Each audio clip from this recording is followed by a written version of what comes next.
since the time I got sanity of the world.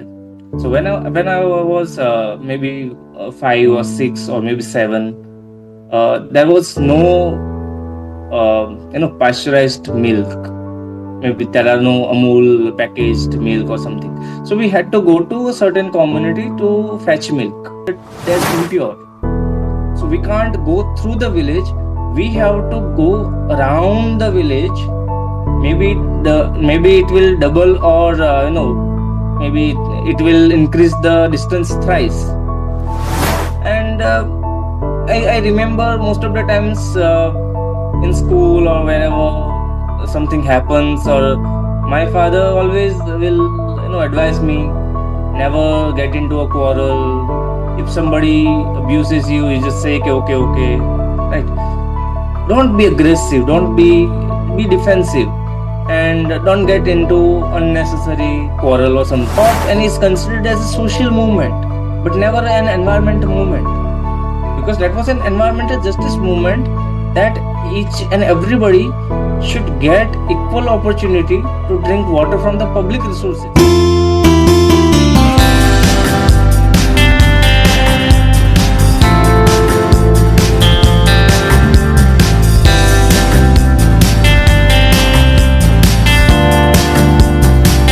Hola y bienvenidos otra vez a mi canal de YouTube Español por Dentro. Estoy aquí con otro invitado muy especial, esta vez no del mundo hispano, sino del mundo de poesía de la India. Estoy aquí con un poeta muy destacado de la India que escribe mucho sobre los marginalizados, ¿no? Estoy aquí con Gautam Vegda, un poeta desde la India.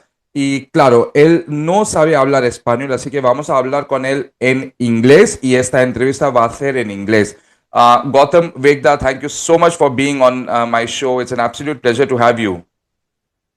Thank you so much for having me here. Thank you. Thank you. So it's something very different, Gautam, because on this channel, usually I've done interviews with people from various walks of life, and literature is a very strong component of my area of interest. And I have interviewed many renowned poets, writers from the Hispanic and Spanish field. But to interview someone like you, with a very different background from what I have interviewed earlier, is something that for me is personally very satisfying and very enjoyable and very much exciting to have you here. So thank you so much once again, Gautam. A pleasure. Okay, so I will just quickly introduce Gautam Vegda to all our viewers who may not know him. Gautam Vegda is a poet, illustrator, and research scholar from Gujarat. He has authored a couple of poetry collections, namely Vultures and Other Poems and A Strange Case of Flesh and Bones, very interesting titles. His works have appeared in the Bangalore Review, Yearbook of Indian Poetry in English, and different poetry anthologies. He was invited as a poet to the International Youth Poetry Festival in China in July 2024, representing Indian poetry in English.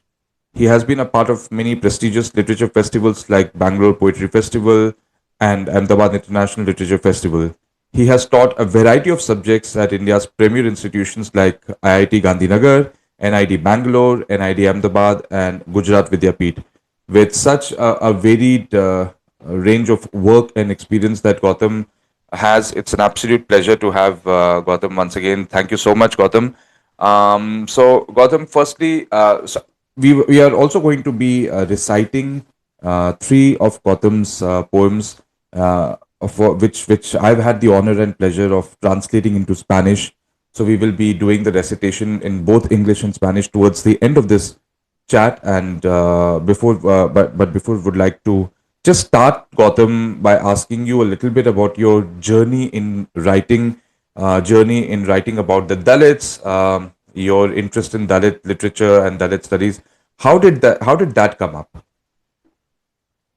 Okay, so first of all, I'll start with my birth. I was born in a village at the periphery of the little desert of Kutch, and I come from the community, the kind of social atmosphere where English was never a part of communication, never a part of discussion, never a part of anything, right? And most of my education was in English, not was in a Gujarati medium, so it was in local medium. And English again was never the I never the language of instruction in schoolings in my college also. So what happens in Gujarat, when even if you take English as a language in your graduation, still they teach English and Gujarati. They talk about stories in the vernacular language. You have to appear in the examination, you write in English, Mm-hmm. your exams, but most of the conversations conversations take place in Gujarati, or maybe whatever the local language you can name of. So in that sense, only after I got enrolled into my masters, I was introduced to English as a language, English as a language of communication, because all my classmates were from, they were not from Gujarat, they were from different parts of India, and they did not know Gujarati. So I had to switch from Gujarati to Hindi, either Hindi or English, and then I had to slowly and gradually grow interest in speaking English slowly and gradually. But the thing is that in my masters there was a subject called Dalit literature, and Dr. Ambedkar's annihilation of caste was introduced first to me. So I did not have that idea about that entire Dalit discourse, or maybe entire alternative literature discourse that is already present there. So first of all, I was introduced to Namdev Dasar, Annabhau Sathe, Baburao Bagul, and some of the Marathi writers who were translated into English, and we were taught we were taught that. But after that, slowly and gradually, I realized that even in Gujarat, there are Gujarati Dalit writers in my own language, and they are also writing, and they are not just writers, but they are activists also. So that thing sparked something inside me, and I had to, and then I decided that I also should write about the issues, about the experiences, and the sentence that touched me is that the Dalit literature is not the literature of fantasy. Dalit literature is not the literature of imagination, but the literature of experience and the literature of reality.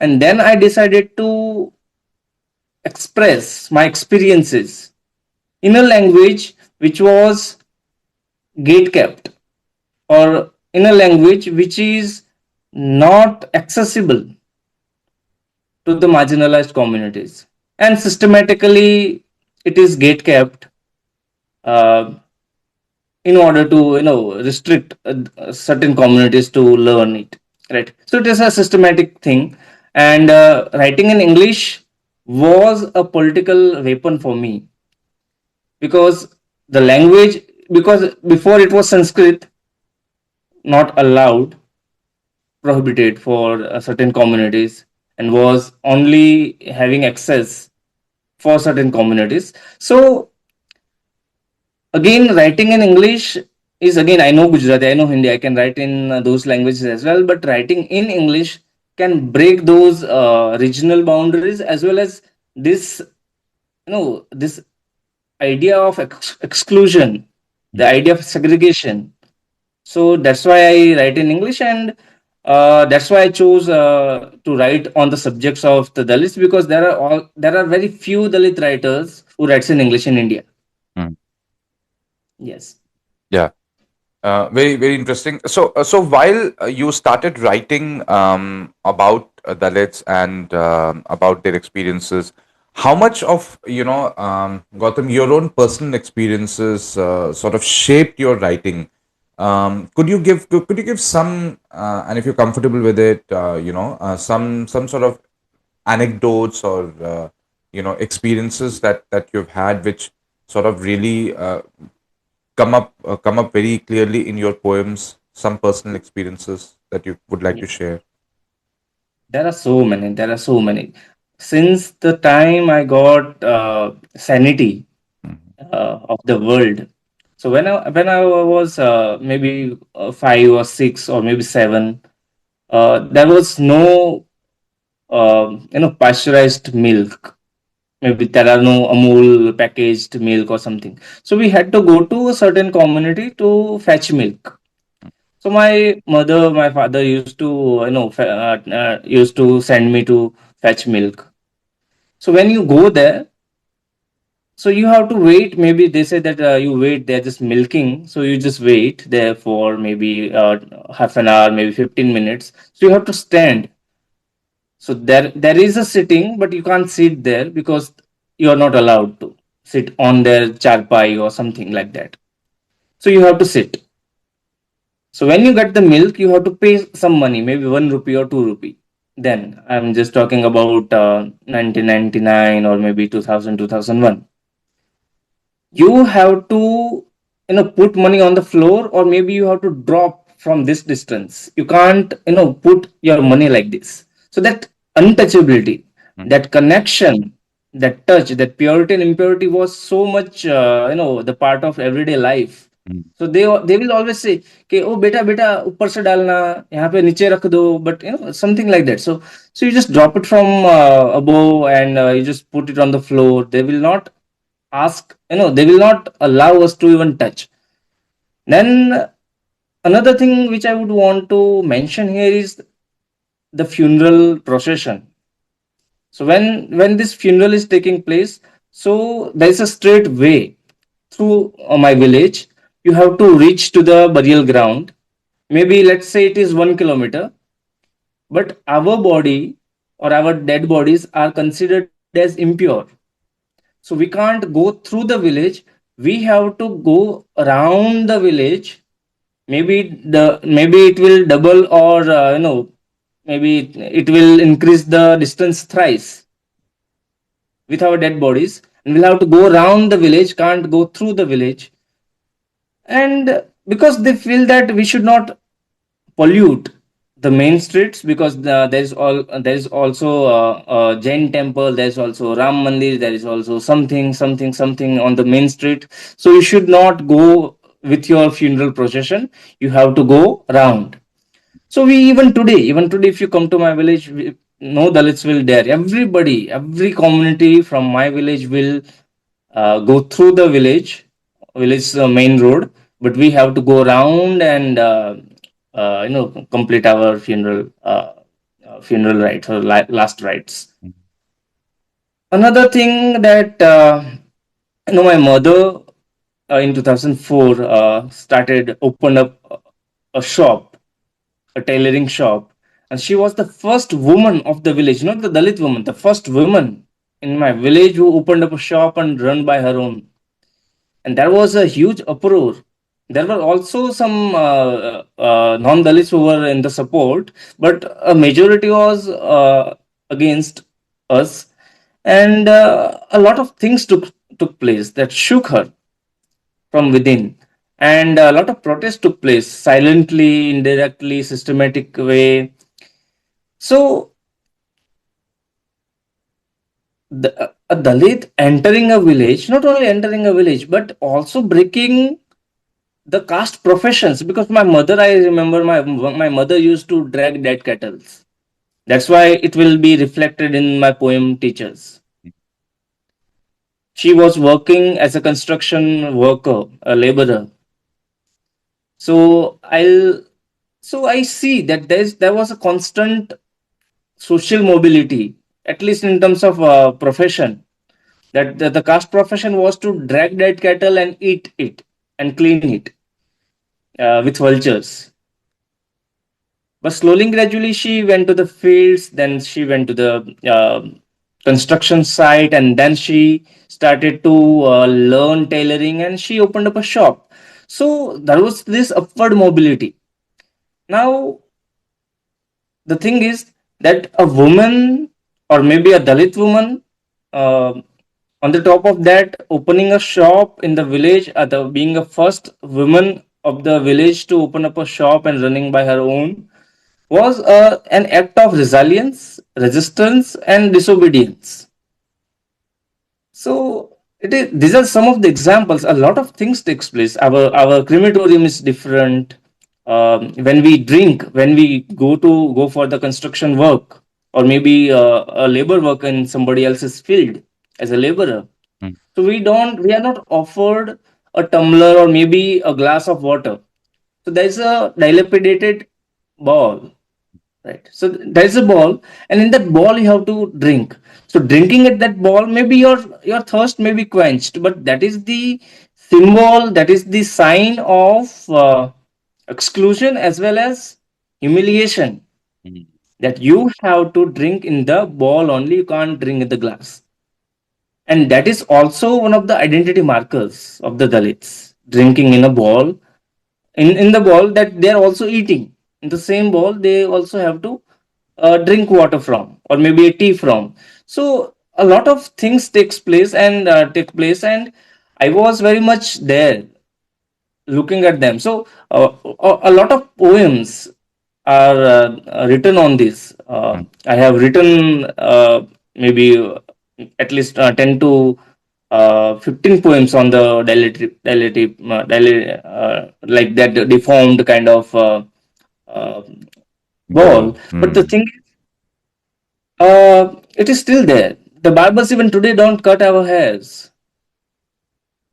Everybody's hair is to be cut, but when we can't even enter their shops even today, our hairs are not cut by them. They just simply deny mm, our haircut. It's happening even today. We go maybe 15 kilometers away, despite the fact that we have our own our own barber in our mm, village, but we go 15 kilometers away in a small city and we get our haircut done there. So mm, it is very much there. Yeah. mm. Yeah, a very, very deeply impactful the experiences, Gautam, that you have shared, and I would like to ask you that when you see these kind of experiences can really shake someone from the core. But you, on the other hand, you have gone on to write so much, and you have accomplished so many things while writing about those very experiences. How did you? How difficult was it to mentally make yourself very strong to achieve the things? So when I read out the introduction of yours, uh, it was just it happened in just a few seconds, but that entire journey that you have taken to get to where you are right now must have been very challenging for you, not just from the outside, trying to overcome barriers of caste, but also internally, to be able uh, to maintain your composure while your self respect was being extremely sort of destroyed. So how did you as a person take these things into consideration, and mentally how did you forge yourself to overcome these deeply disturbing experiences that you've had? Yeah. So again, I remember Dr. Ambedkar's advice is that you leave villages and go to the cities, work there, get good education, right? So live a modern life. So I think that was the thing that I did when I was in my seventh grade, maybe 11, 12 years of age. I left my village, and since then I haven't gone to my village like that. I go there for a couple of days or like that, but I'm outside Mm. of that village kind of system, and my parents still live there. They must be facing all those things every day, but Even I now, am you out. mean?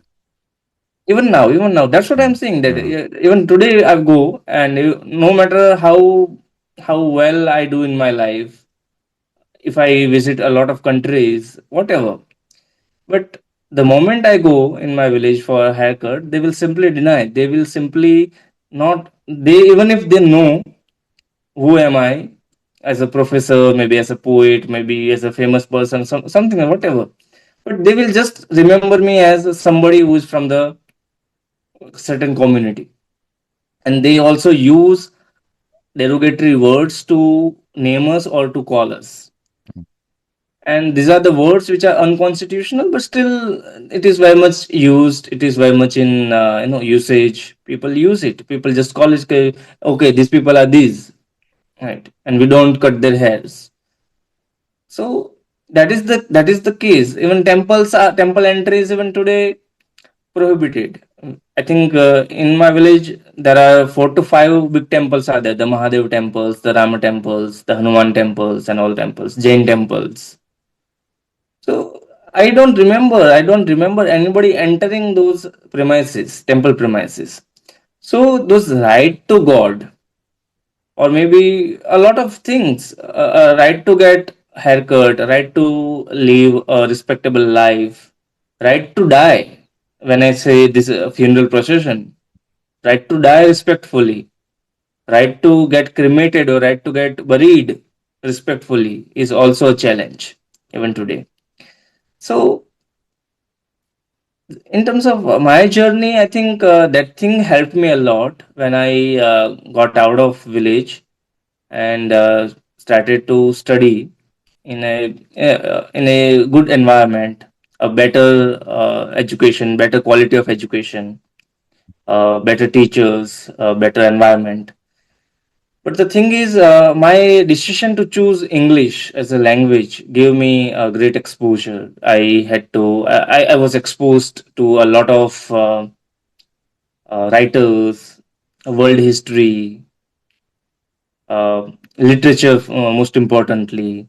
I was introduced to black writers, Maya Angelou, Alice Walker, Toni Morrison, Richard Wright, and all. So their lives were quite interesting and inspiring, because they were also facing some sort of racial segregation, racial violence, racial exclusion, but still there was something in them that I could see to get inspired from. And in terms of this, like, it is all about confidence. And what I believe is that confidence is generational. So it comes with the cultural conditioning. It comes with family rearing, like how you are being brought up. And I remember most of the times in school or wherever something happens, or my father always will advise me, never get into a quarrel. If somebody abuses you, you just say, okay, okay, okay, right? Don't be aggressive, don't be defensive, and don't get into unnecessary quarrel or something, right? So it's always.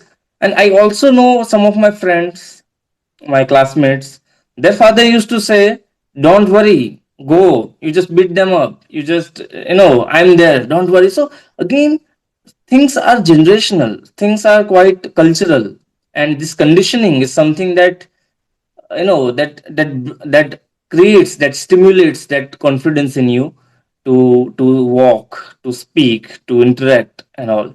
And slowly and gradually, I think it's the process that I had to go through to read different dignitaries, or maybe famous personalities of the world. I was When I was not introduced to Dr. Ambedkar and the Dalit writers. So during my graduation, those black writers were my inspirations. Mm. And then I was introduced to the Black Panther movement, the Harlem Renaissance, the civil rights movement in the USA. And then, as a repercussion, we saw Dalit Panthers in Maharashtra and Gujarat. So slowly and gradually, those writers also brought a lot of confidence in me, a lot of questions that they raised, that where are we in your scriptures, in your beliefs, in your policies, in your electoral systems, where are we, right? So those questions also creates or maybe creates ripple within me, that again I also try to locate myself into those questions, and I also ask that where am I on all those things? In your literature, where am I? So I had to create my own literature, telling my own stories in that. And that's why I'm saying that I was impressed by that line, that the Dalit literature or the literature of the Dalits is not a fantasy, but it is the literature of experience.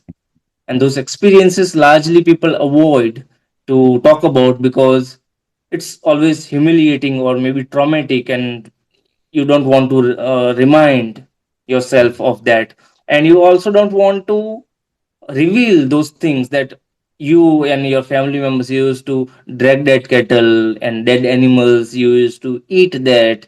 Because in Gujarat what happens that the moment you say that you eat non-veg, and you will not get a house on rent, a lot of friends will be cut off, and a lot of things will happen just by the choice of your food. mm, So that's why a lot of people, a lot of students, a lot of writers, a lot of government servants, even if they get a government job, even if they are very much ahead in their lives, but still they will not talk about those things which are they were which were the which they were part of. So that is the idea, and that's why I thought that I should write about all those things in English. And in English, I think I'm the only Dalit writer who writes in English. So these experiences, and certain experiences are very exclusive to Gujarat. These experiences should go out in other language, and it should go beyond the regional boundaries. And that's why I started to write English. For example, the mooch thing, right? If you grow mustache in a way, maybe you mustache upwardly, you grow it like that. People will simply ask your caste, and if you are not from the Rajput caste, or if you are not the dominant caste, and still you are having it, growing it, you will be beaten. You will be beaten to death. There are examples. You can simply search on Google. You will find a lot of examples of such. You can't ride on horse because horse is the symbol of royal prowess, bravery, mm, valiantness, valor, something like that. So you can't ride on the horse. So I have written a couple of sci-fi microfiction, which was recently published in the Blaft anthology of anti-caste science fiction. So I started to write about the Dalit futurism as well. So you will find some of my poems having those scientific concepts. I'll be talking about the binary stars. I'll be talking about the telescopes. I'll be talking about the dark matter. Some of my poems are around those subjects. And I think those subjects are something that, again, when I write about science fiction, going away from that idea that the Dalit literature is the literature of experience, mm, but I am dwelling in some sort of uh, imagination that what will happen after 200 years. And so that is what is Dalit futurism, talking about the future of the Dalit community and the future of humanity as a whole. Um, so again, science and technology is something that again that was also gatekept. The access to scientific instruments mm, was also matter of privilege and entitlement mm, and all sort of things. So that's why those aspirations, those Dalit aspirations, those mm, the idea of having the imagination of a Dalit dreamland, where the Dalits they have their own telescopes, they have their own technologies to deal with, right? So yeah, but I think largely it was for me English literature, English language that brought some change in me. That brought emancipation because mm, I could go beyond my village, I could go beyond my state, and I could go beyond this country to mm. share my works with. Fantastic. No, I think it's been an absolute experience for me to hear, these experiences that you've had, Gautam, and I must say that people like you really do inspire a lot of other people in India who come from varied backgrounds and are not very privileged backgrounds to be able to uh, showcase that nothing can be nothing is insurmountable, and nothing can overcome you if you feel very determined to achieve the progress that you have always desired. So yeah, I mean, amazing. Thank you very much for sharing, Gautam.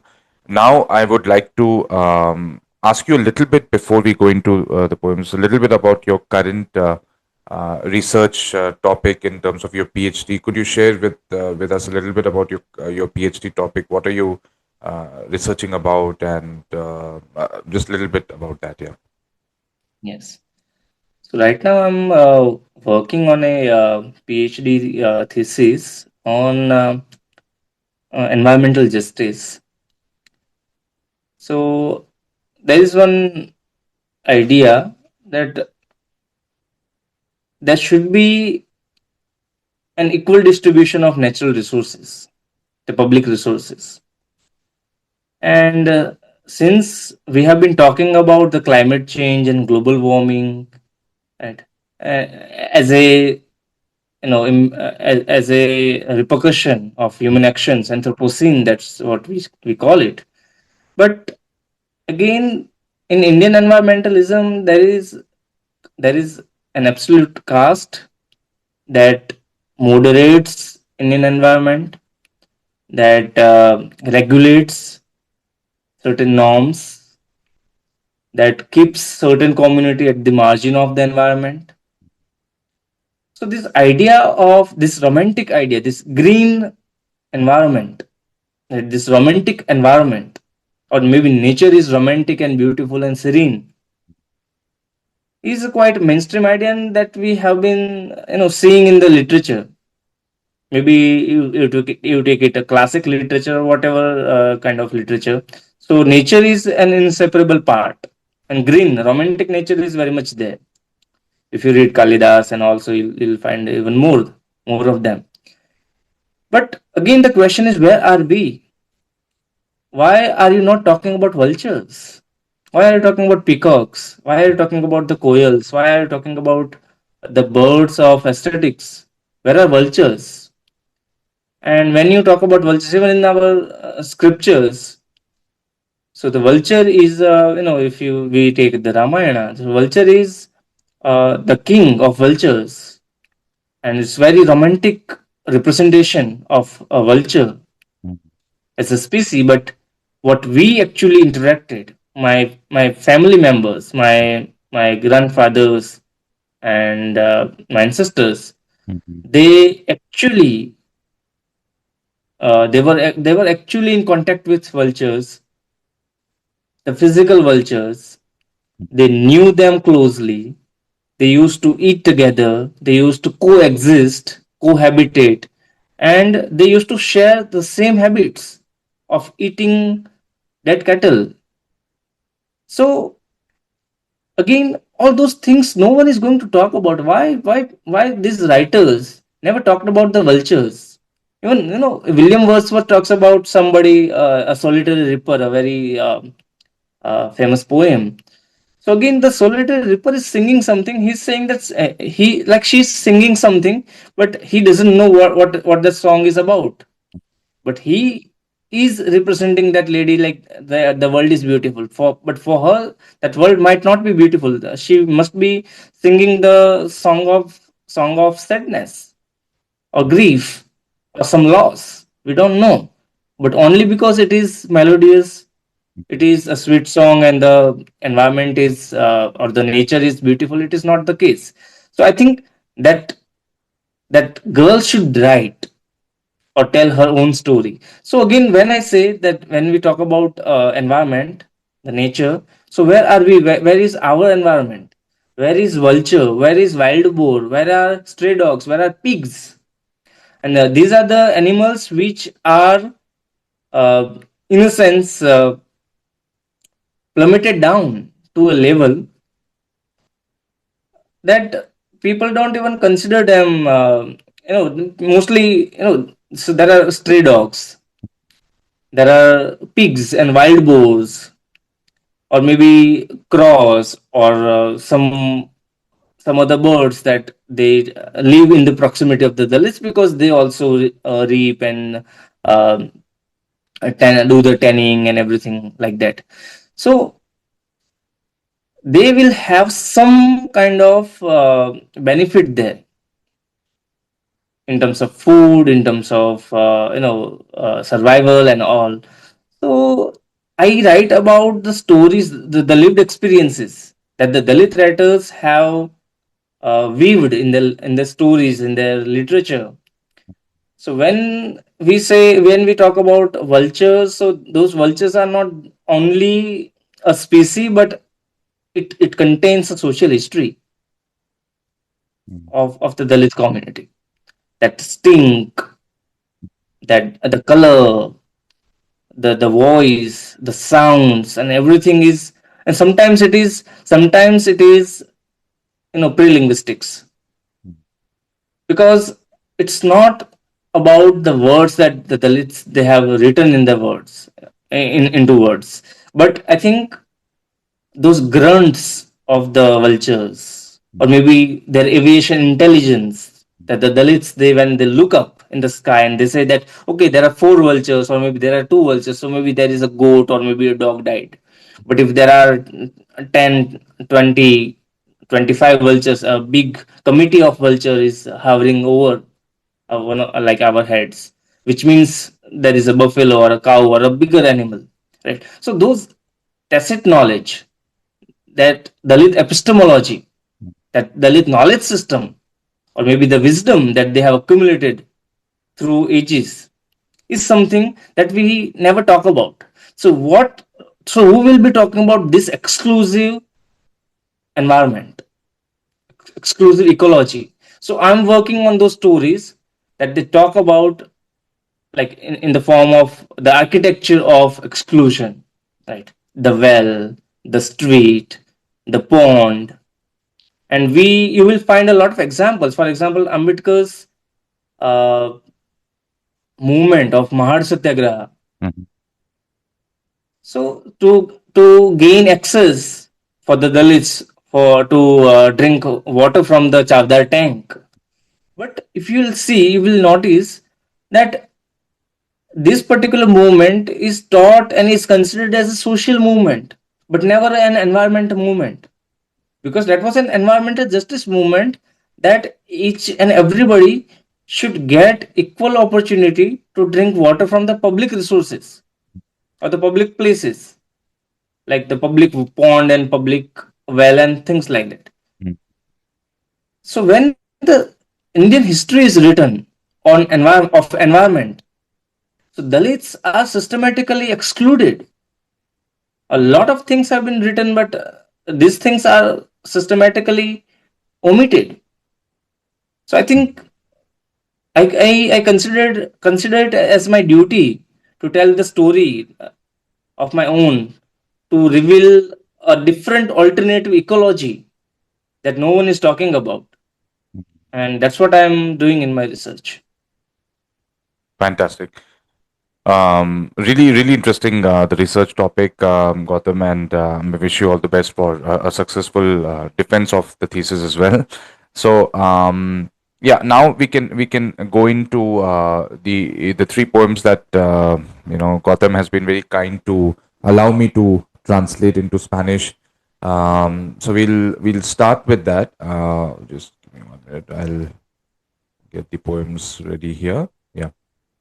So what we'll do is that there are three poems that Gautam has that Gautam had given me, his preferred three poems, and I have translated them into Spanish. So what we'll do is that we will go one by one. We will first have one of the poems to recite it in its original language, which is English, and then I will recite the translation, and then we'll have some discussion on that particular poem, and then we go on to the next one.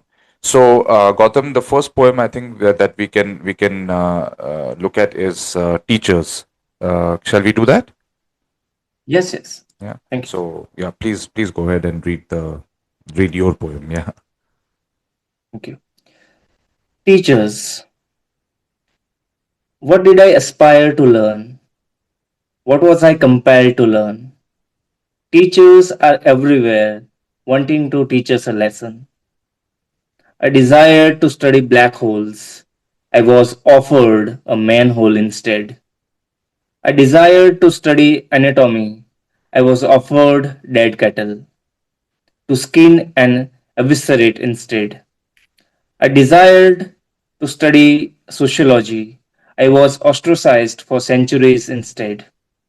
I desired to study geography. I was deprived of an inch of land instead, even my grave. I desired to study hydroscience. My mother was offered urine to drink in front of my eyes instead. I desired to study microbiology. I was offered excreta and decomposed carcasses instead. I desired to study language. I was offered cinders instead.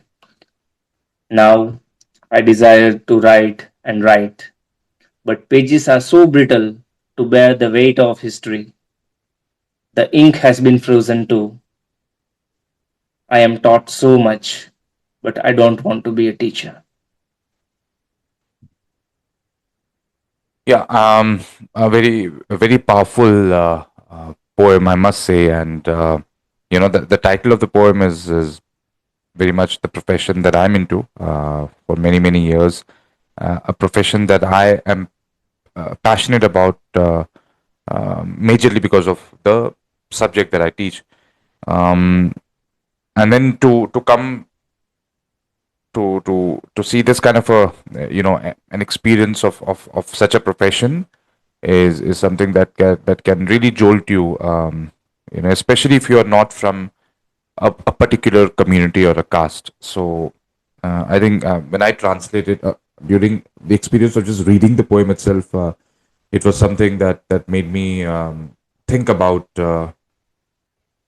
certain privileges that I have from coming from a community that I come from, and also reflect on living in 21st century India. Still, there is a huge and long way to go for these gaps to be bridged. And yeah, so I'll read out the translation, Gautam, now. Yeah. Maestros. ¿Qué aspiraba a aprender? ¿Qué se me obligó a aprender?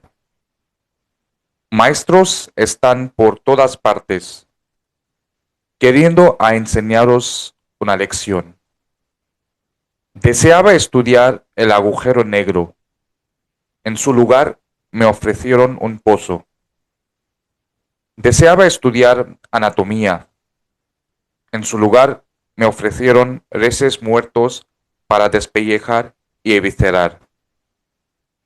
Deseaba estudiar sociología, pero en su lugar me relegaron. Deseaba estudiar geografía. Me privaron de una pulgada de tierra en su lugar, incluso mi tumba. Deseaba estudiar ciencias hidrológicas. En su lugar, a mi madre le ofrecieron orina para beber delante de mis ojos. Deseaba estudiar microbiología. En su lugar, me ofrecieron excrementos y cadáveres descompuestos. Deseaba estudiar lengua. En su lugar, me ofrecieron cenizas. Ahora deseo escribir y escribir, pero las páginas son tan frágiles para soportar el peso de la historia. La tinta se ha congelado también. Me han enseñado tanto, pero no quiero ser maestro. So this was the translation of the poem in Spanish, and the very last line of this poem, which says that, but now I don't want to be a teacher, is something that is very conflicting within me, because as I said that, I love this profession, and there's nothing more satisfying, than seeing the happiness in a student when he or she is learning, the language that I teach. So yeah, a lot of conflicting things are there within me running as I read the translation. But I would like to ask you, Gautam, related to this, this particular poem, is that firstly, um, the powerful imagery, the choice of words that you use in this poem. Um, how much of that is something that you want to, when you say that you use English as a tool of, as a political weapon, so how much of the choice of words um, plays a role in this poem, as well as in your poetry in general, to convey the message to the reader. So I think you must have noticed this word like black hole and manhole, right? So I think these are the words of the English vocabulary. We Mm-hmm. don't use it in maybe Gujarati or in some other vernacular language. Mm-hmm. So I think these two words were only used in this only in like it was possible to use only in English only. And when we say black hole again, I am bringing this aspiration, this dream, this desire to not just learn English, but to learn science, to long for those scientific instruments, right? So I actually wanted to study black hole. I actually wanted to have my own telescope. So there is also a poem on a telescope uh, on the real life experience of me, right? So again, and these are the experiences, and these are the things that I have witnessed in my life, as well as around around the around the village I live in, or around the city I live in, right? In the news and all. But most of the experiences are my own experiences. I have seen my family members dragging dead cattle. I've seen them eating them raw. I have seen them working unpaid. I have seen asking them for food, free food or something like that, and not money. So all those experiences are lived experiences, and English language would bring would allow me to bring a lot of concepts in, especially that of science. And that's why I'm introducing a lot of subjects which are only taught in English. For example, microbiology, for example, black holes, or maybe aeronautical science, or whatever, astronomy. I talk about geography, I talk of sociology, I talk of anatomy, for example. These are the courses are, for example, anatomy, microbiology, hydroscience, whatever, this nanoscience. All those subjects are only taught in English. There is no Gujarati translation. There is no Hindi Marathi translation. For example, if you do MBBS or MD or something, so it is not in local language. It's always in English. So when I wanted to study all these things, something else was thrown in front of me instead. They asked me to skin. They asked me to clean. They asked me to do something else. They asked me to drink urine. So I think that's why English was important to, bring those hidden politics, this systematic politics, to keep knowledge away from us, to keep access to technology away from us, to keep modernity away from us. Right. And Yes. the very last line, which basically talks about you rejecting to become a teacher. So Teacher. does this reflect in some way a disillusionment, or is it a resistance, or a redefinition of what a teacher should be, according to you? Yes. So here there is a different context actually. So there is always somebody who is telling you that I'll teach you a lesson. Mm, If you will not do this, I'll teach you a lesson. mm, So again, so there are teachers are everywhere. mm, What teachers? Not a teacher as teachers as a profession, but here teachers are like everybody who is wanting to teach you a lesson mm, through violence. Right.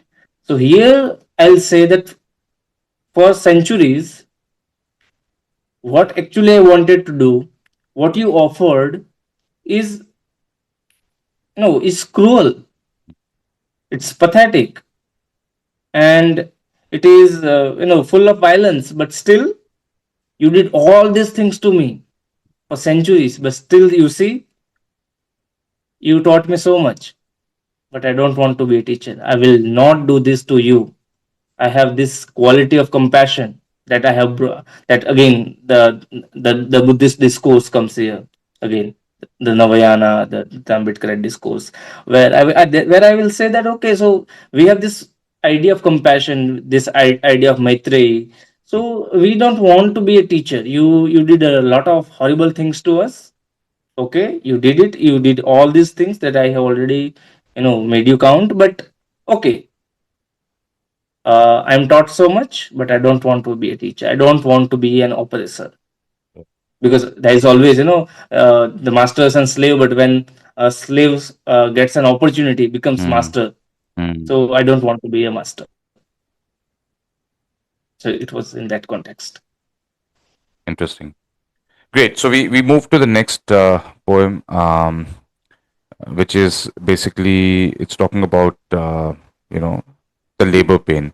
So yes, Gautam, if you can please read the next poem. Yes, labor pain. So there is this, you know, there are a couple of meanings of this: the Mm, labor's pain and the labor pain of a pregnant lady. Laborers are the biggest rebels. I was born to them. My mother smashed rocks with a sledgehammer. The clanking of it resounded into her womb cradle. Her whimpering synced with clanking, permeating spirit of mutiny into her premature baby. The lit mothers destroy indestructible religion, scriptures, beliefs she was never afraid of. The sun and the moon she disobeyed. A solar eclipse harms the fetus, said someone. The hammer kept on smashing the stones under the eclipsed sun, shattering the shadow of the moon. She mutilated many eclipses in her life. My birth was her utter disobedience. right. So I'm going to be now reading out my translation of this poem. Dolor de los obreros. Los obreros son los rebeldes más grandes. Nací de ellos. Mi madre rompía piedras con una almádena. El ruido metálico resonaba dentro de la cuna de su útero. Su sollozante sincronizaba con el ruido metálico, permeando el espíritu de rebelión en el niño prematuro. Las madres Dalit destruyen lo indestructible: religión, escrituras, creencias. A ella nunca les daba miedo.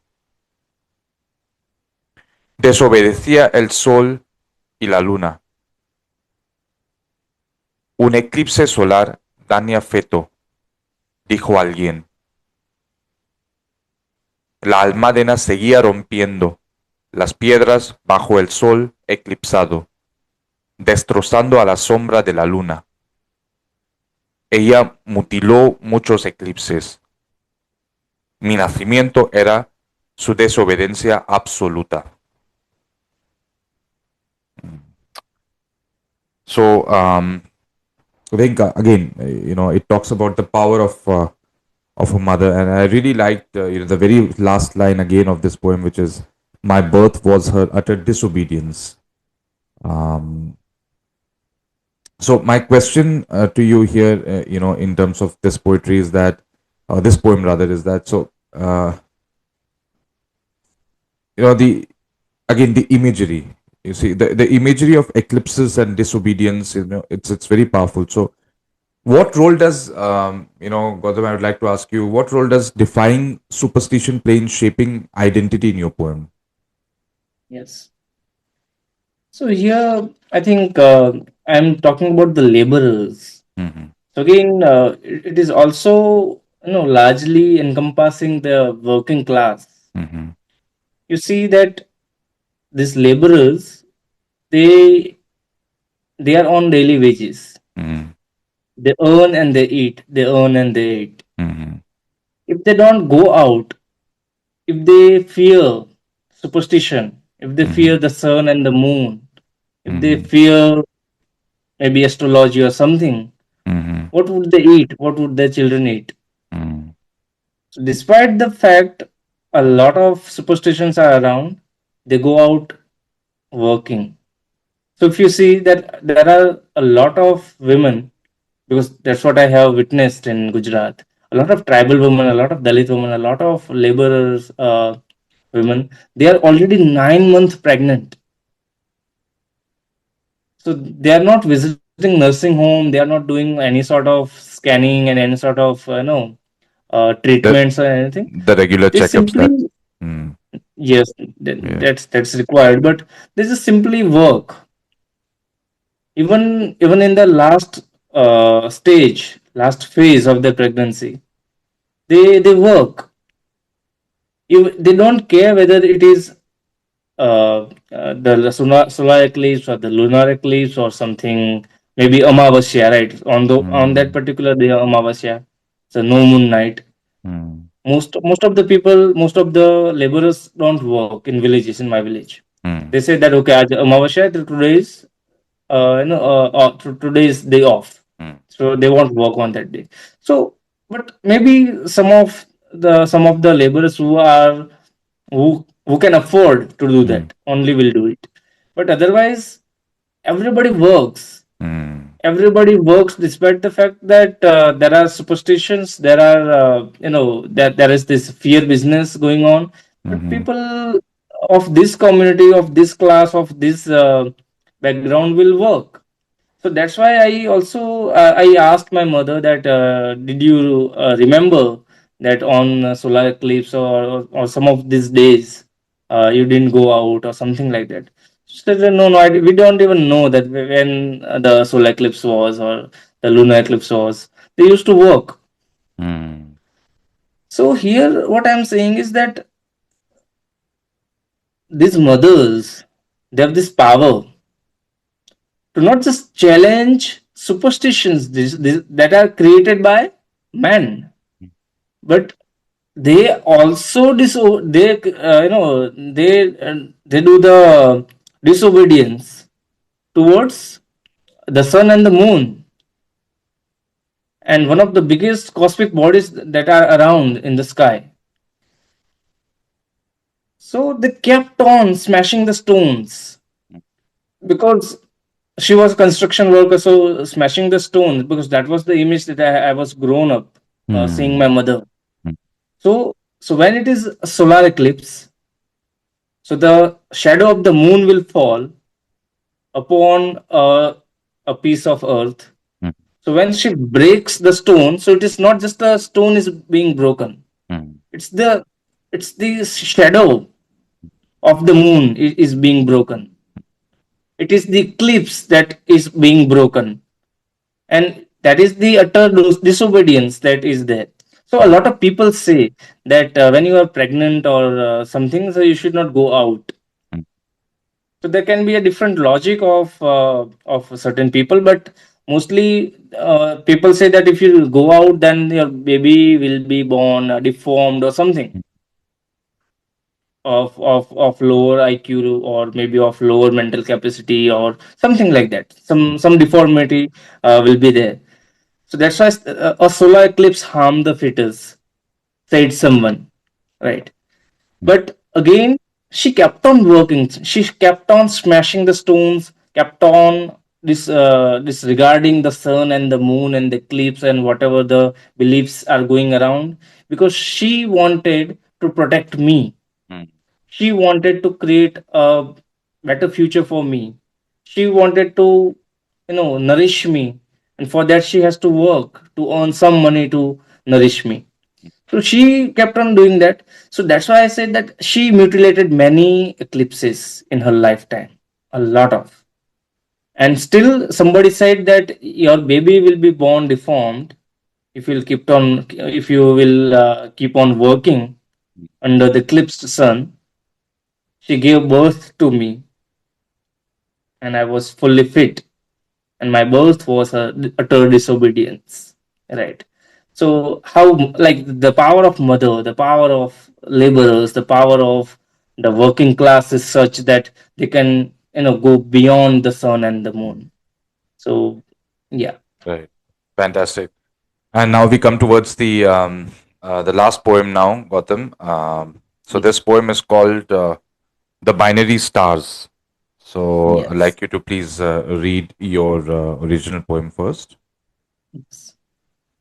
The binary stars. I kept sweeping the streets for tormentor stars. Dust particles blurred my existence, culminating into a dust thick matter, and erupted ultimately to glare. Millions of years I took to illuminate. The potent pull was inevitable to draw anyone towards me. Will all reject revolving around me, acknowledge me? A fiery companion, poetry, caressed with its equally formidable pull. We are binary stars now, reaching the point of no return, absorbing us into each other. We are one body, two rebels. I'm going to read now the Spanish translation titled "Las Estrellas Binarias." Seguí barriendo las calles para las estrellas atormentadores. Los polvos se hacían borroso mi visión, culminando en una materia llena de polvo, y en el fondo hizo erupción para resplandecer. Tardé millones de años en iluminar. El tirón fuerte era inevitable para atraer a cualquiera hacia mí. ¿Negaran todos a girar alrededor de mí? ¿Reconocerme? Un compañero pasional, poesía acariciada con su tirón igualmente formidable. Somos estrellas binarias ahora, llegando al punto de no volver, absorbiéndonos uno a otro. Somos un cuerpo, dos rebeldes. Okay, so that was the translation of this beautiful poem by Gautam. So, Gautam, my question to you is regarding this particular poem is that you compare human connection to binary stars. So what inspired you to use cosmic imagery, to express intimacy and identity? Yeah. So when I was first of all reading about the history of this universe, how it was uh, how it was created, Mm-hmm. and the great Big Bang and all. So I what I realized that there is this mention of cosmic dust, and when those cosmic dust got accumulated, and then the new stars were formed and all, then I could realize. So when it comes to dust, it comes to sweeping, mm, right? And I again come from the community that does all the sweeping, all the manhole cleaning, gutter cleaning, sewage cleaning work, mm, septic tank cleaning work, and all. So that's why I'm saying that I kept on sweeping the streets for tormentor stars, and the dust particles blurred my existence, right? So I kept on sweeping, and there was a lot of dust. People could not see me, and I was invisible. The politics of visibility and invisibility.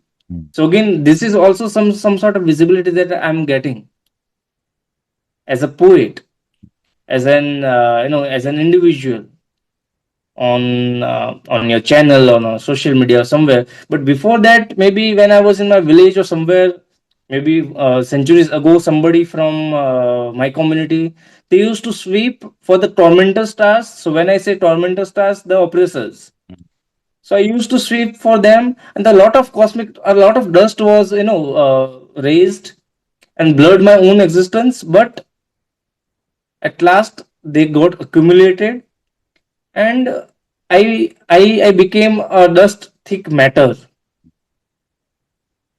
And some years took place, like some like it took some years, some millions of years, uh, to illuminate, mm, to glare you.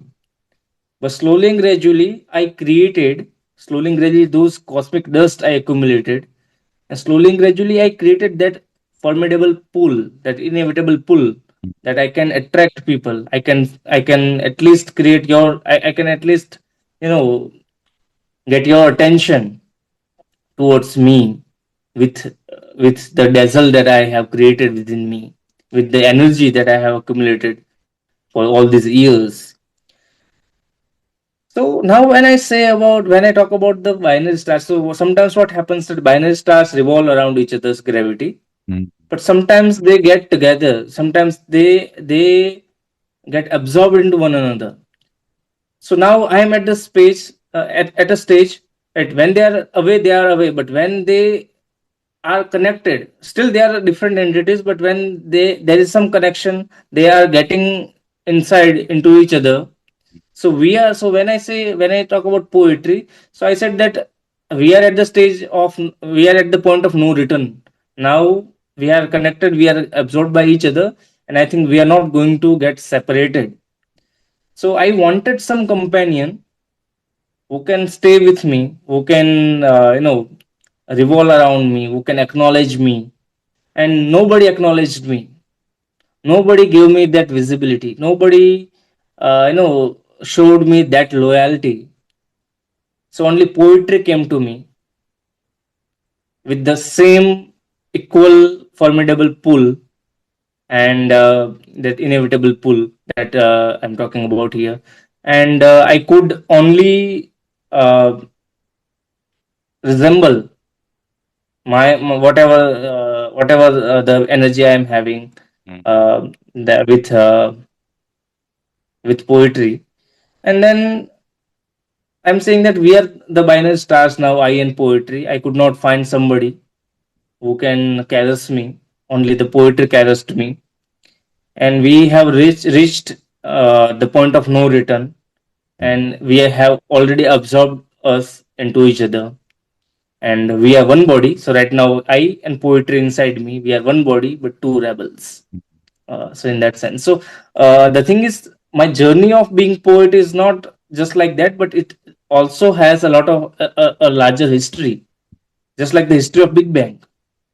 So there were no stars, but there was this you know process of making of those stars. So it started with the dust, and I, as a star, not the celebrity kind of star, but as a star, somebody who is having my own nuclear fusion within me. So I also started with the star, with the with the dust, dust. Mm, the sweeping and the dust. So it's the entire community history So it's not some miracle that I have started to speak in English, or maybe I have started to write poetry, I have started to do illustrations, or I have started to, research around and use those technical jargons and all. So it's not a miracle, it's a long process. There was some dust mm, 500 years ago, maybe 1000 years ago, 5000 mm, years ago. Somebody mm, started to accumulate that dust of resistance. mm, So today I am here as a star. So today I am created as a star, mm, and I have weaved, I have already, woven poetry into this, that even poetry is something that I can consider as the something, as a companion, something that gives me confidence, mm, something that gives me that agency to resist in mm, whatever, in whatever political way I want. mm. Yes. So that was the context. Fantastic. So, we've spent a lot of time, Gautam, as I can see, almost close to maybe 1.5 hours or more, Hmm. and it's been an absolute, learning for me to listen to you, listen to your journey, and listen to your poetry as well. And I'm sure that uh, the audience is also going to take a lot away from hearing you out, and it's going to be. I'm sure that I'm very excited to be uploading this very soon whenever it happens. So, thank you so much, Gautam, for your time. It's been an absolute A pleasure to pleasure. have you. Pleasure. Thank you so much for having me. Thank you. Bueno, pues muchas gracias a los oyentes. Hasta el otro capítulo de Español por Dentro. Chao.